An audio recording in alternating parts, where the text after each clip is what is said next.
Bonjour chers tous, que Dieu vous bénisse très abondamment. Eh bien ce jour, je voudrais partager avec toi l'un des mystères les plus puissants de la parole de Dieu, que beaucoup de personnes lisent tout le temps, mais ne comprennent pas. Que l'esprit de sagesse et de révélation te soit accordé, car tu vas entendre les profondeurs de Dieu. Je te garantis, après cette connaissance, Satan va reculer.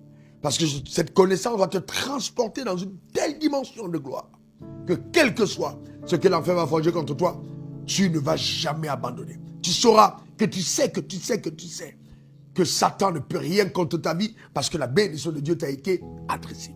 Regarde ce que la Bible dit dans Genèse 1, verset 20.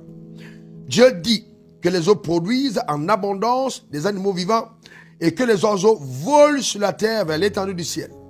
Dieu créa les grands poissons et tous les animaux vivants qui se meuvent et que les eaux produisirent en abondance, selon leur espèce. Il créa aussi tout oiseau ailé, selon son espèce. Dieu vit que cela était bon. Dieu les bénit, il bénit ces animaux marins, en disant, soyez féconds, multipliez et remplissez les eaux des mers, et que les oiseaux multiplient sur la terre. Ainsi, lui en soir, lui en matin, ce fut le 5e jour. Nous observons que Dieu bénit les animaux marins. Mais ensuite, il continue. Au verset 24, il dit que la terre produise des animaux vivants selon leur espèce, du bétail, des reptiles et des animaux terrestres selon leur espèce. Et cela fut ainsi. Dieu fit les animaux de la terre selon leur espèce, le bétail selon son espèce, et tous les reptiles de la terre selon leur espèce. Dieu vit que cela était bon. Donc, 5e jour, il a vu que les animaux marins étaient bons, il les a bénis.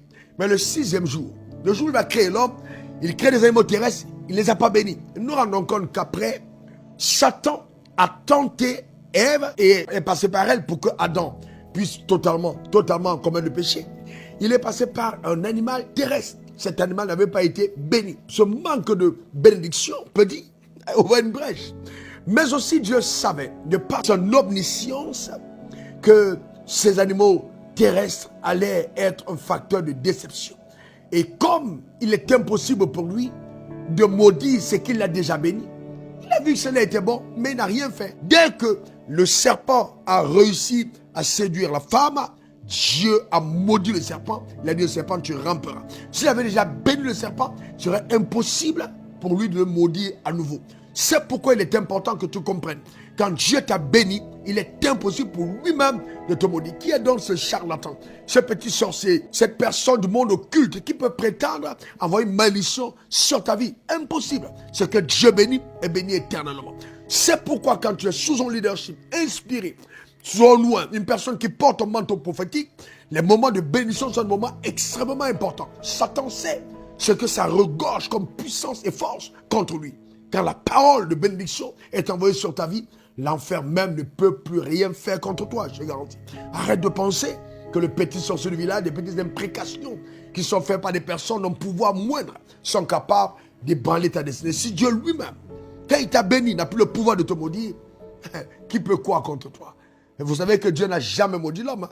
Et malgré son péché, qu'est-ce que Dieu a fait? Il a maudit le sol, la terre sera maudite à cause de toi. Il n'a pas maudit l'homme, parce que l'homme avait déjà été béni. Je vais même plus loin. C'est cette bénédiction sur la vie de l'homme qui a engagé Dieu à son égard. Dieu était obligé de mettre sur pied un plan de rédemption pour ramener l'homme dans la domination. Car la bénédiction de l'Éternel enrichit et ne fait suivre d'aucun chagrin. Quel que soit ce qui arrive, quand tu as été béni, sache que la fin de ta course, ce sera toujours la gloire. Il faut simplement que tu tiennes par la foi.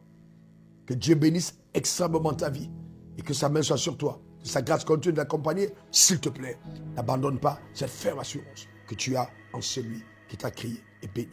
On est ensemble pour te servir. C'était encore moi, RW, diplômé de l'Académie du désert. Que Dieu te bénisse, qu'il te visite, qu'il te rende fécond, prospère, à tous égards, la bonne santé.